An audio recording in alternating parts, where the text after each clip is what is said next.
Hey everyone, welcome back to Corporate Decoder, the place where we try to find out if that corporate jargon is hiding good news or bad news for the company. Today we're diving into HIVE Digital Technologies Ltd's latest filing. A lot of numbers here and some official sounding paperwork. Let's get right into it. HIVE Digital Technologies Limited is filing what is called a 6K form, which is basically a report for foreign companies traded here in the US.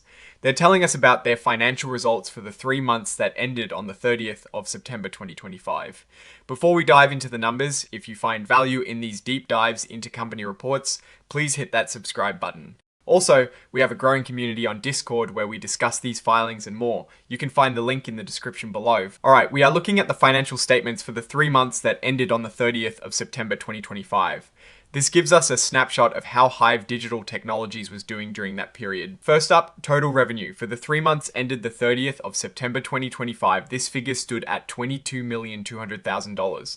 Now, how does that compare to last year? Well, for the same period last year, the revenue was about $26,700,000. So that is a drop. It means the company brought in almost $4.5 million less revenue this year compared to last year for the same 3-month stretch. This could mean a few things. Maybe they sold less of their products or services, or perhaps prices went down. Let's look at income from operations. For this current period, it is about $51,000. Last year for the same time, it was a loss of almost $4 million. This is a big swing from losing a lot of money from their core business activities last year to now making a small profit. This is definitely a positive sign. It suggests that despite lower revenue, they've become much more efficient at running their day-to-day business.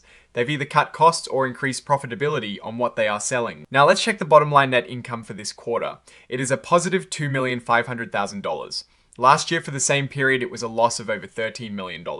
This is a massive improvement. To go from a significant loss to a profit shows a real turnaround. It indicates that the company is not only managing its operational costs better, but also has other factors contributing to this profit. Maybe they sold some assets or had some financial gains that helped boost this number. Looking at their assets, things they own that have value, total assets are around $331 million. Last year, they were a bit higher at $340 million.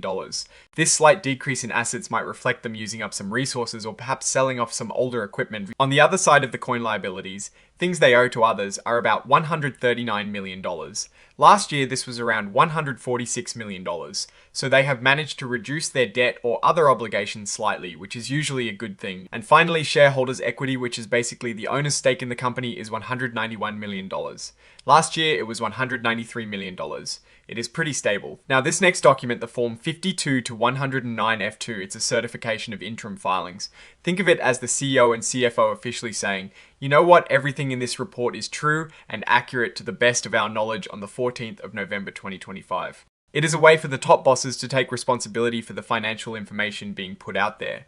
They are attesting that the numbers presented are correct and that they have established processes to ensure good financial reporting. This document is essentially the management's own explanation of what the numbers mean.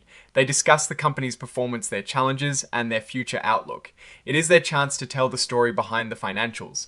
They'll likely talk about what drove the revenue drop, but also what led to the significant improvement in net income. They might mention things like increased efficiency in their operations or maybe some strategic decisions that paid off. This section is where you get management's perspective on why things are the way they are. Overall, HIVE Digital Technologies Limited seems to be in a much better financial position than it was last year for the same period.